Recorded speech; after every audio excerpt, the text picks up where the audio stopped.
اعوذ باللہ من الشیطان الرجیم بسم اللہ الرحمن الرحیم زین للناس مزین کیا گیا ہے لوگوں کے لیے حب الشہواتی مرغوب چیزوں کی محبت، شہوات اور خواہشات کی محبت کو، من النساء عورتوں سے، والبنین اور بیٹوں سے، والقناطیر المقنطرہ اور جمع کیے ہوئے خزانوں سے، من الذهب والفضہ سونے اور چاندی کے، والخیل المسومتی اور عمدہ نشان لگے ہوئے گھوڑوں سے، والانعام اور مویشیوں سے، والحرث اور کھیتی باڑی سے، کھیتیوں سے، ذالک متاع الحیات الدنیا یہ تو دنیا کی زندگی میں فائدہ اٹھانے کا تھوڑا سا سامان ہے، واللہ عندہ حسن المآب اصل ٹھکانہ تو اللہ کے پاس ہے، بہترین ٹھکانہ اللہ کے ہاں ہے۔ قل اے میرے نبی آپ فرما دیجئے، اُنبئکم بخیر من ذالکم کیا میں تمہیں ان چیزوں سے زیادہ بہتر نہ بتاؤں، للذین اتقوا ان لوگوں کے لیے جنہوں نے تقوی اختیار کیا، اللہ سے ڈرے، عند ربہم ان کے رب کے پاس، جنات ان کے لیے باغات ہوں گے، ایسے باغات کے تجری من تحت الانہار جن کے سامنے، جن کے نیچے نہریں جاری ہوں گی، خالدین فیہا ہمیشہ ہمیشہ ان باغات میں وہ رہیں گے، وازواج مطہرۃ اور پاکیزہ عورتیں اللہ جل شانہ ان کو عطا فرمائیں گے، ورضوان من اللہ اور اللہ تعالیٰ کی رضا اور خوشنودی ان کو ملے گی، واللہ بصیر بالعباد اور اللہ تعالیٰ بندوں کو دیکھنے والا ہے، اللہ کی نگاہ میں ہیں بندے۔ سورہ آل عمران کی آیت نمبر 14 اور آیت نمبر 15 یہ آج اس کا چوتھا درس ہے جو آپ کے سامنے ہے۔ 3 درس اس کے بیان ہو چکے ہیں، آج چوتھا درس ہے ان 2 آیتوں کے متعلق۔ ان کا خلاصہ یہ ہے کہ اللہ تعالیٰ نے جب ہمیں دنیا میں پیدا فرمایا تو یہ ساری چیزیں بھی ہمیں عطا فرمائیں۔ اللہ نے ہی اولاد عطا فرمائی، اللہ نے ہی بیویوں کے ساتھ نکاح کا حکم دیا، اور اسی طرح سونا چاندی یا خزانے اللہ نے جمع کرنے کو جائز قرار دیا، اور اسی طرح دوسری چیزیں کھیتی باڑی مویشی یہ سب اللہ کی طرف سے ہے۔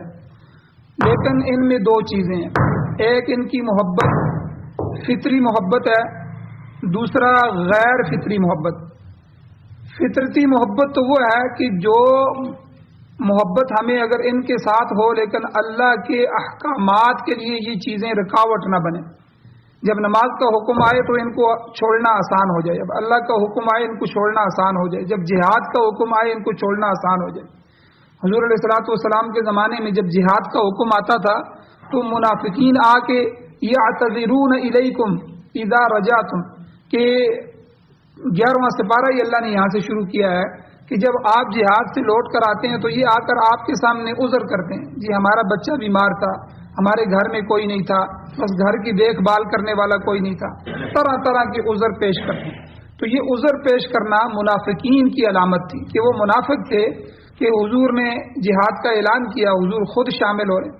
اسی طرح اگر یہ چیزیں بھی اللہ کے راستے میں رکاوٹ نہیں ہیں تو یہ فطرتی محبت۔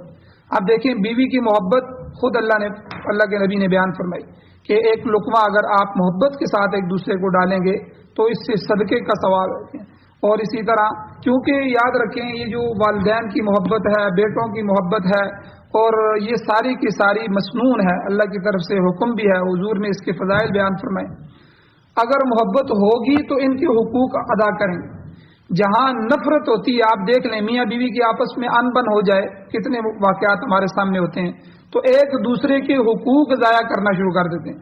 اب بیوی جو ہے اگر خاوند سے نفرت کرتی ہے تو خاوند کی جو حقوق ہے وہ ضائع کرے گی، اللہ کے ہاں جو ہے وہ نافرمان کہلائے گی۔ اسی طرح جو ہے اگر والدین سے اللہ نہ کرے نفرت ہو جائے تو والدین کے جو حقوق مقرر ہیں وہ ضائع ہو گئے۔ اس لیے محبت جو ہے یہ جو فطرتی محبت ہے اس کا اللہ نے حکم دیا، لیکن جب یہ محبت غیر فطرتی ہو جائے، حد سے بڑھ جائے، تو پھر اس کے بعد یہ اللہ کے حکموں کے لیے رکاوٹ بن جاتی ہے، اللہ کے حکموں سے روک دیتی ہے۔ تو اس لیے یہاں اللہ نے ان چیزوں کو بیان فرمایا ہے، غیر فطری محبت سے اللہ نے منع فرمایا۔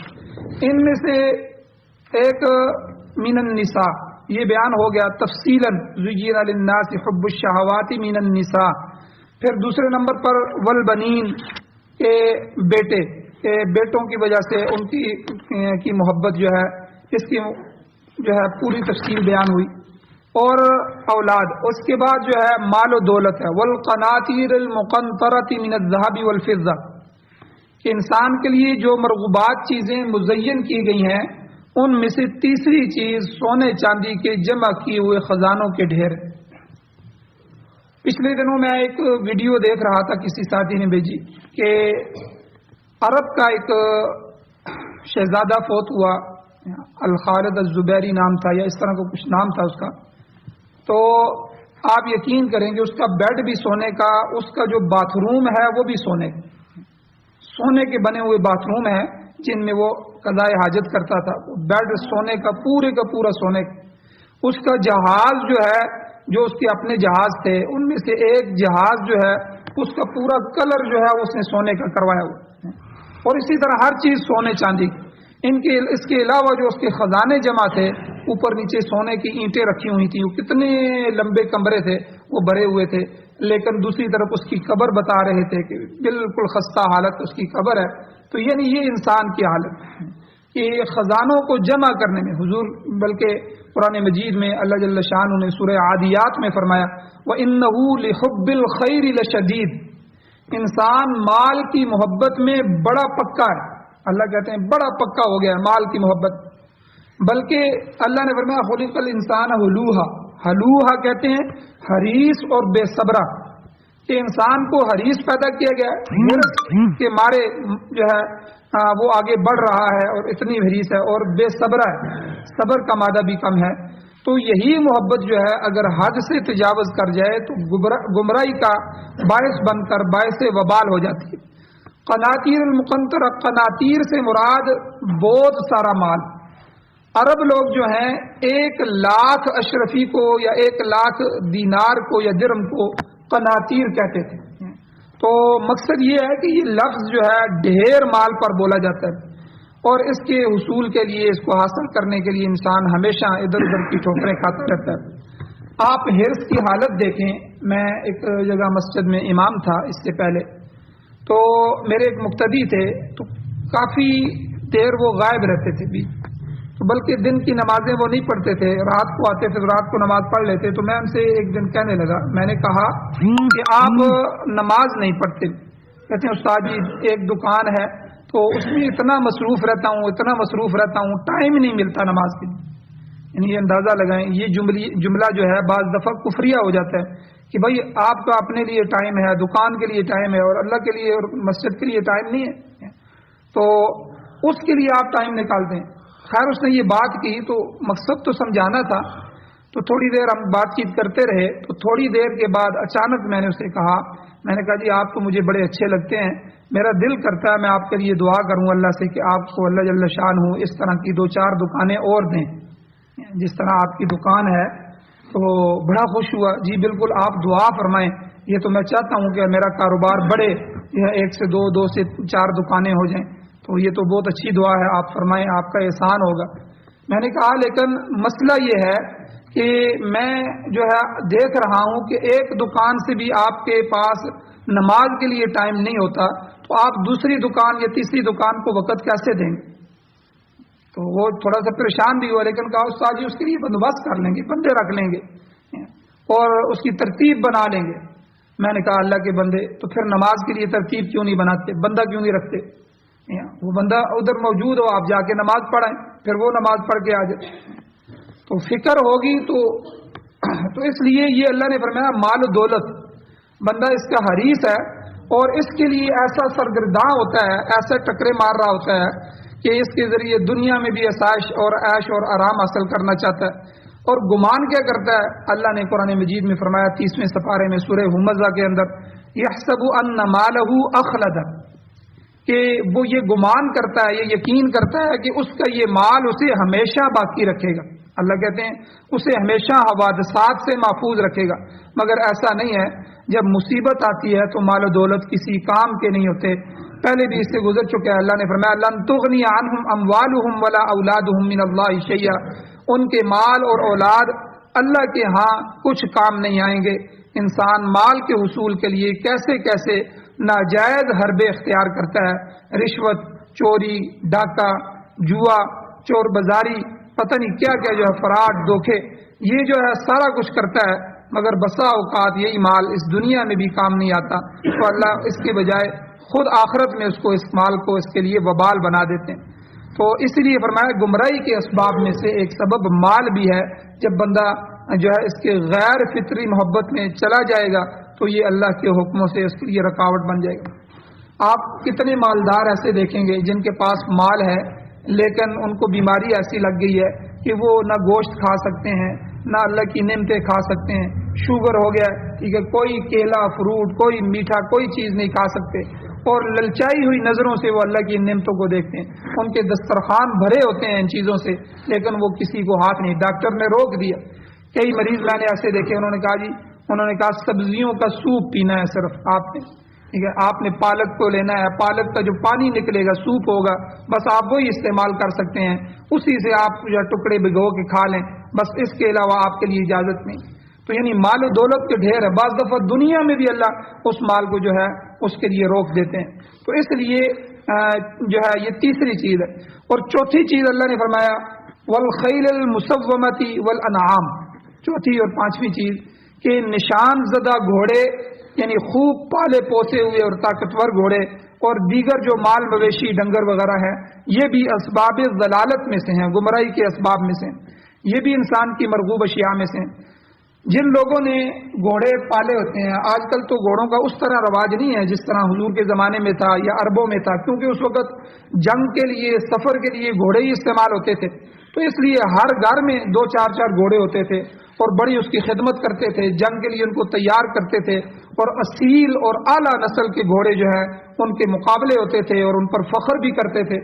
تو آج کل یہ چیز سمجھ آتی ہے، جن لوگوں نے یہ ایسے گھوڑے رکھے ہوں ان کے پاس اگر آپ چلے جائیں تو وہ گھوڑے کو ایک خراج تک آنے نہیں دیتے اور اس کی خدمت کر رہے ہیں. کبھی جو ہے انہوں نے کسی گھر کی چیز کو بھی ہاتھ نہیں لگایا ہوتا، لیکن جو ہے وہ گھوڑے کی مالش کر رہے ہوتے ہیں، خود جو ہے وہ گھوڑے کو پاڑ رہے ہوتے ہیں، گھوڑے کی جو ہے وہ چاپی کر رہے ہوتے ہیں، اور یعنی اس کی خدمت میں لگے ہوتے ہیں.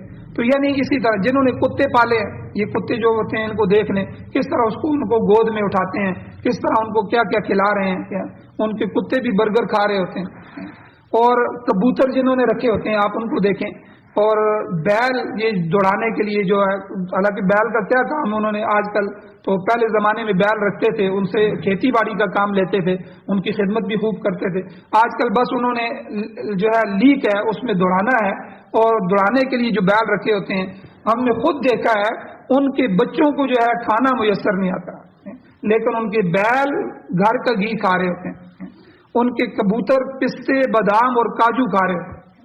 یعنی اعلیٰ نسل کا جی ہے، اس سے میں نے جو ہے مقابلہ کروانا ہے. اب ان کے کبوتروں کے لیے یعنی آپ حیران ہو جائیں گے جن کے یہ شوق ہیں. تو اللہ نے یہی فرمایا کہ گھوڑے اور مویشی، اب جنہوں نے جانور رکھے ہوتے ہیں آپ ان کو دیکھیں، اکثر ان کے کپڑے ناپاک ہوتے ہیں، اور وہ کہتے ہیں جی کیا کریں ہم جو ہے نماز کیسے پڑھیں، ہر وقت جو ہے کبھی کسی بھینس نے، کبھی کسی گائے نے دم ہلا دی، ان کے کپڑے ناپاک ہو گئے، کبھی وہاں سے گوبر اٹھایا، دوسری چیزیں اٹھائی. تو یہ ساری چیزیں جو ہے اگر ان کی محبت حد سے بڑھ جائے اور ان کی وجہ سے اللہ کے احکامات چھوٹ جائیں، اللہ اس سے دور ہو جائے یا اللہ اس کو دور کر دے، تو یہ اسباب ضلالت میں سے ہیں، اسباب گمراہی میں سے ہیں. اور آگے اللہ نے فرمایا والحرث، کھیتی باڑی کے کام میں مصروف ہو کے بھی انسان بعض دفعہ فرائض سے غافل ہوتا ہے. کیا کر رہا تھا جی، میں نے کھیتی کو آج صبح سے پانی لگا رہا تھا، منڈی گیا ہوا تھا، ٹھیک ہے، سبزی لے رہا تھا، سبزی بنا رہا تھا، کاٹ رہا تھا، فلاح ہے فلاح ہے، بس اسی میں زندگی گزر جاتی ہے. زمینداروں کے آپ حالات دیکھیں، جو آدمی اللہ سے محبت کرتا ہے، اپنے لیے ٹائم نکالتا ہے، وہ تو ہے، لیکن جو ہے عام طور پر ان کی نمازیں چلی جاتی ہیں. حالانکہ حدیث میں آتا ہے جب 3 آدمی جمع ہو جائیں تو 3 اکٹھے ہو کے جماعت کروا لے. 3 آدمیوں کی جماعت ہوتی ہے، اور اگر 3 نہیں بھی ہیں تو وہیں جو ہے اپنا رومال بچھائے، چادر بچھائے، وہیں نماز پڑھ لے، تو نماز نہ چھوٹے.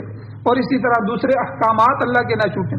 لیکن اگر آدمی فرائض سے غافل ہو جائے تو یہی چیز اس کے لیے فتنہ بن جاتی ہے، گمراہی بن جاتی ہے۔ اللہ تعالیٰ نے تو فرمایا تھا ذالک متاع الحیات الدنیا، یہ چیزیں تو دنیا کی زندگی میں فائدہ حاصل کرنے کا ذریعہ ہیں، مگر اصل مقصود تو آخرت کی زندگی ہے۔ اگر ان اشیاء کی محبت میں آخرت سے بندہ غافل ہو گیا تو یاد رکھیں سخت خسارے کا سودا کیا اس نے، قیامت کے دن خالی ہاتھ ہوگا۔ یہ تمام لوازمات اسی مادی زندگی تک محدود ہیں، یہ چیزیں زندگی کے ساتھ ہی ختم ہو جائیں گی اور پھر آخرت کی زندگی شروع ہوگی۔ انسان کو عبرت دلائی گئی ہے کہ اس آئندہ زندگی کے لیے کوئی سامان پیدا کرے، کیونکہ اصل زندگی وہی ہے۔ واللہ عندہ حسن المآب، اللہ نے فرمایا اصل اور بہترین ٹھکانہ تو مالک الملک کے پاس ہے، اللہ کے پاس ہے۔ اس کے حصول کے لیے انسان کو ایمان اور اعمال صالحہ کی فکر کرنی چاہیے۔ کہیں ایسا نہ ہو کہ مرغوبات دنیا میں مبتلا ہو کر ایمان کی دولت سے کہیں محروم ہو جائے، پھر اس دنیا سے خالی ہاتھ جانا پڑے۔ یہ سخت گھاٹے کا سودا ہے۔ کتنے نوجوانوں کو ہم نے دیکھا مال کی محبت میں کہ ہمیں انگلینڈ کا ویزا مل جائے، مرزائی بن گئے، قادیانی ہو گئے، شیعوں کے ہاں چلے گئے، روافض کے ہاں چلے گئے کہ انہوں نے ہمیں ایک پلاٹ دے دیا ہے یا لڑکی دے دی ہے یا باہر بھیجنے کا وعدہ کیا ہے یا کہیں نوکری پر لگوا دیا ہے۔ اس دنیا کی محبت میں ایمان سے محروم ہو گئے، تو اس لیے بندہ ان چیزوں کی وجہ سے ایمان سے محروم نہ ہو، اعمال صالحہ کی فکر میں لگا رہے۔ اب جب یہ آیت نازل ہوئی حب الشہوات والی تو صحابہ اکرام بڑے فکر مند ہو گئے، یہ کیا ہو گیا؟ اگر یہ چیز ہے تو پھر تو ہم سخت امتحان میں۔ تو حضرت عمر فاروق رضی اللہ تعالیٰ عنہ نے اللہ کے حضور دعا کی، اے مولا کریم کہ گمراہی کے ان اسباب کے پیش نظر ہمیں کیا کرنا چاہیے، ہمیں آپ کوئی حکم دیں۔ تو اس کے جواب میں اللہ تعالیٰ نے اگلی آیت نازل فرمائی۔ اللہ نے ارشاد فرمایا قل، اے میرے پیغمبر صلی اللہ علیہ وسلم ان کو فرما دیجئے اُنبئکم بخیر من ذالکم، کیا میں تمہیں ان تمام مرغوبات اور شہوات والی چیزوں سے بہتر چیز نہ بتاؤں؟ حضور کو کہا گیا۔ آگے بتایا للذین اتقوا، ان لوگوں کے لیے جو اللہ سے ڈرتے رہے، ان کی طبیعتوں میں خوف خدا قائم رہا اور وہ کفر سے، شرک سے، نفاق سے اور برائی سے بچتے رہے۔ فرمایا عند ربہم جنات، ان کے رب کے ہاں ان کے لیے باغات ہیں۔ کیسے باغات ہیں؟ تجری من تحتی الانہار، جن کے سامنے نہریں جاری ہوں گی، اور خالدین فیہا، ان کو پھر ایک دفعہ داخل کرنے کے بعد نکالا نہیں جائے گا، بلکہ یہ مومن متقی لوگ ہمیشہ ہمیشہ ان باغات میں رہیں گے، وہاں سے نکالے جانے کا انہیں کوئی کھٹکا نہیں ہوگا۔ یہ باغات دنیا کی ان مرغوب اشیاء سے کہیں بہتر ہے۔ اور پھر یہ صرف باغات ہی نہیں ہوں گے بلکہ تقوی اختیار کرنے والوں ان کے لیے وہاں وازواج مطہرۃ، پاکیزہ بیویاں ہوں گی، پاک صاف ستھری بیویاں ہوں گی جو ہر قسم کی جسمانی اور روحانی غلاظت سے اور عیب سے پاک ہوں گی، اور اس دنیا کی بہترین عورتیں بھی ان کی طہارت کا مقابلہ نہیں کر سکیں۔ فرمایا اس کے علاوہ جنتیوں کو جو اللہ اور عطا فرمائیں گے وہ کیا ہوگا؟ ورضوان من اللہ، اللہ تعالیٰ کی خوشنودی حاصل ہوگی۔ سب سے بڑی نعمت اللہ راضی ہو جائے، جس سے اللہ راضی ہو گیا سمجھ لے اس کے دنیا میں آنے کا مقصد پورا ہو گیا۔ رضوان من اللہ، جب لوگ دوزخ سے نکل کر جنت میں داخل ہو جائیں گے یا جنتی جنت میں چلے جائیں گے، انہیں ہر نعمت حاصل ہو جائے گی، تو اللہ تعالیٰ ان سے فرمائیں گے کیا میں تمہیں کچھ اور زیادہ نہ دوں؟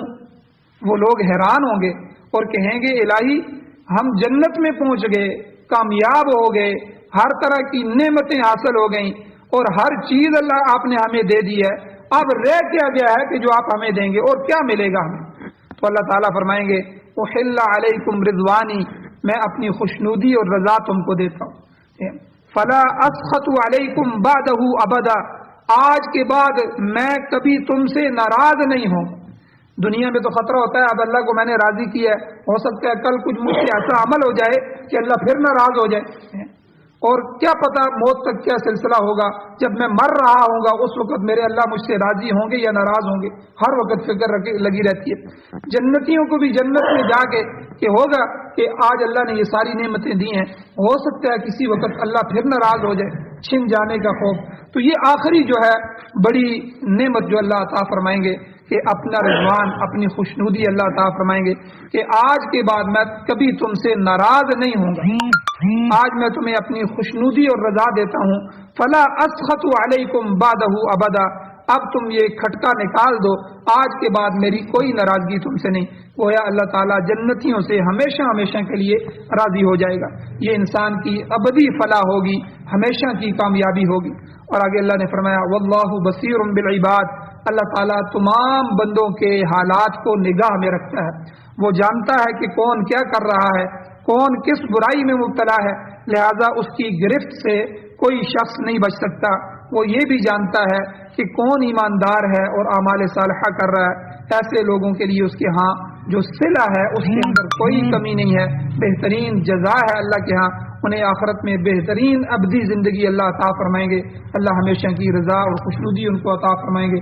اللہ جل شانہ سے دعا ہے اللہ ہمیں عمل کی توفیق عطا فرمائے، آمین۔ الحمدللہ رب العالمین والعاقبۃ للمتقین والصلاۃ والسلام علی رسولہ النبی الامی الکریم۔ اللهم ربنا آتنا فی الدنیا حسنۃ وفی الآخرۃ حسنۃ وقنا عذاب النار۔ یا اللہ ہماری کمیوں کوتاہیوں کو معاف فرمائیے، یا اللہ درگزر فرمائیے، صغیرہ کبیرہ گناہوں کو معاف فرمائیے، یا اللہ ہمیں نیک صالح اولاد عطا فرمائیے، یا اللہ جن کی اولاد ہے ان کو نیک صالح بنائیے، اپنے والدین کا فرمانبردار بنائیے، اپنا فرمانبردار بنائیے، یا اللہ یہ جو جتنے بھی اسباب ہیں دنیا کے اندر، یا اللہ ان کی جائز محبت ہمیں نصیب فرمائیے، ناجائز محبتوں سے ہمیں محفوظ فرمائیے، یا اللہ فطرتی محبت نصیب فرمائیے، غیر فطرتی محبت جن کا منطقی انجام برا ہے یا اللہ ان سے محفوظ فرمائیے، یا اللہ جو مال، جو اولاد، جو دنیا آپ سے دور کر دے، آپ کی ناراضگی کا سبب ہو، یا اللہ ہمیں وہ نہیں چاہیے، ہمیں ایسی دنیا عطا فرمائیے جو آپ کی رضامندی کا سبب بنے، ایسی اولاد عطا فرمائیے جو آپ کی فرمانبرداری کا سبب بن جائے، یا اللہ ہمیں قرآن و سنت کی بہاریں اپنی زندگی میں نصیب فرمائیے، قرآن و سنت کا غلبہ نصیب فرمائیے، پوری دنیا کے باطل نظاموں کو ختم فرمائیے، اپنے نظام کو یا اللہ قائم دائم فرمائیے، یا اللہ یہ سعادتیں ہمیں نصیب فرمائیے، یا اللہ جو مظلوم ہیں، مقروض ہیں، ان کی مدد نصرت فرمائیے، یا اللہ جو بیمار ہیں ان کو شفا عطا فرمائیے، جو ایمان کی حالت سے اس دنیا سے جا چکے ہیں یا اللہ ان سب کی بخشش فرمائیے۔ آج ہماری مسجد کا چھت پڑنا ہے، یا اللہ اس کو خیر و خوبی کے ساتھ تکمیل تک پہنچائیے، یا اللہ اس میں برکتیں عطا فرمائیے، تعاون کرنے والوں کے تعاون کو قبول فرمائیے، یا اللہ ہماری اولادوں اور نسلوں کو بھی یا اللہ اپنے گھروں کا خدمتگار بنائیے، نوکر چاکر بنائیے، یا اللہ ہم سب کی دعاؤں کو امید اپنے فضل و کرم سے قبول فرمائیے۔